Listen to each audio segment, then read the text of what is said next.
Ladies and gentlemen, welcome back to another video.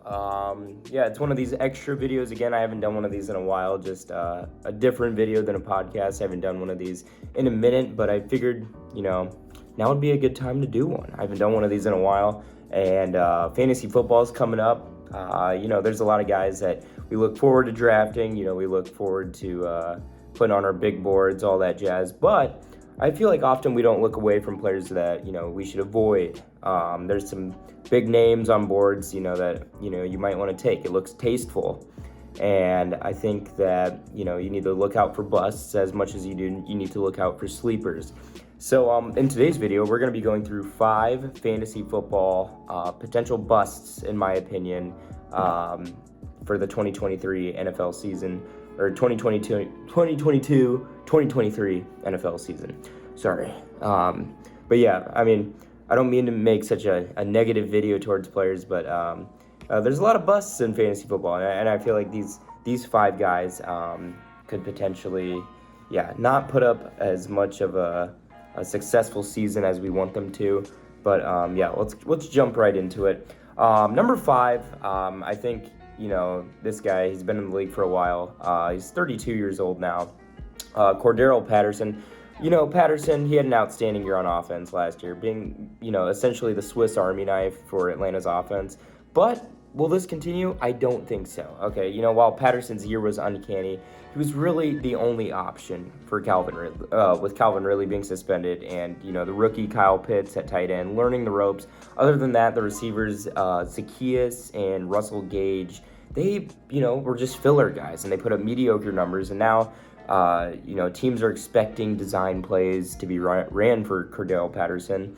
I don't expect a huge fantasy football haul of points for him this year, with Pitts being developed and them drafting a rookie receiver who's expected to be targeted a lot. Patterson will still get a decent amount of touches at the running back position, but nothing worth shooting early for. He was basically playing that running back receiver hybrid, and he was being targeted all around. Matt Ryan's only option at the time was Cordarrelle Patterson. Other than that, Calvin Ridley was suspended. Kyle Pitts, rookie, obviously not going to be as productive as a top 3 tight end, but he's getting there. And with that being said, I don't think Cordarrelle Patterson is going to have, a 1,200-yard year from scrimmage like he did last year. So, he'll be ranked high on the big boards, but just look away from him. Not to be negative towards Cordarrelle or anything, but it's all about team success. Yeah. So, I just don't see a huge season like it was out of nowhere last year. I don't think anyone expected Cordarrelle Patterson to go off, obviously, because he was on the waivers in probably more than 80% of the leagues. Anyway, next on the list, number 4, Allen Lazard, the wide receiver for Green Bay. Yes, Lazard may be Aaron Rodgers' number 1 target this upcoming year, but is he Davante Adams? That's what they're missing, Davante Adams. He's not even close.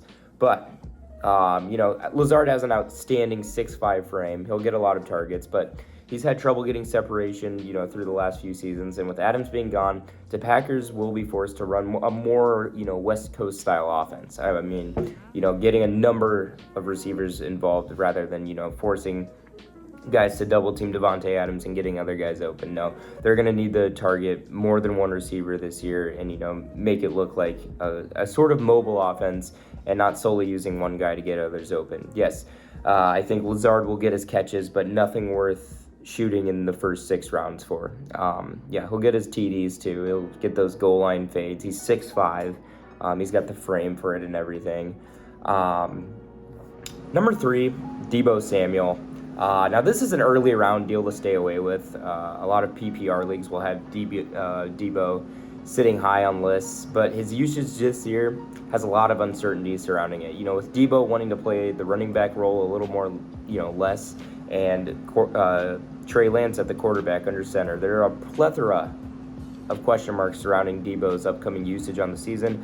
They got a new quarterback installed. He requested a trade, so I think a lot of stuff surrounding his usage will be has already been said, and I think he'll be just more of a number 1 receiver type role. I think he'll get a lot of catches still, but nothing like him playing the running back role like he was last year. Number 2, Leonard Fournette. Okay, starting out with this one, Leonard Fournette walked into training camp weighing near 260 pounds. Okay, according to reports, the Bucs higher-ups are not happy at all with him. While Fournette finished 5th among running backs in PPR last year, that's an outstanding number. Stay cautious of his weight situation. Bucs may want to stray away from Fournette. I mean, running backs are the most replaceable position in the league.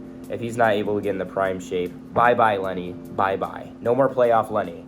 And last on the list, number 1, Christian McCaffrey. It's every year. I think it's ridiculous at this point. I mean, we get that, whenever he's on the field, he performs like an elite running back 1. He's a great versatile talent. Catches the ball, runs the ball, gets touchdowns out the hatch. But he's injured half the season every year, and the injuries add up. There's a lot of running backs I'd rather take right now than McCaffrey. Durable guys, Joe Mixon, Najee Harris, Austin Eckler. I would take those guys in front of McCaffrey. He's getting older, and I just don't. They're going to keep him high on the PPR list, but I would stay away as he's getting older. There we go.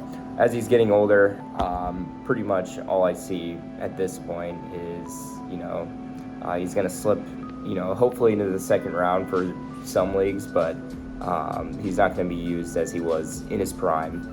So, yeah, those are my 5 players to stay away from in the upcoming fantasy football season. Mostly running backs. I think I had 4 running backs on here. So I had Deebo Samuel and Cordarrelle Patterson. Those guys are receiver, running back hybrids. But those are the guys I'd stay away from. Lazard, Fournette, McCaffrey, all these guys. Expecting to have good years, but, keep out for them. If they're available later on, I'd say go ahead and take them. But the usage compared to last year is not expected, in my opinion. Anyway, thank you guys for watching, and I will see you guys next video, maybe for a podcast, maybe another special. Who knows? But thank you guys for watching. I'll see you guys next time. Peace.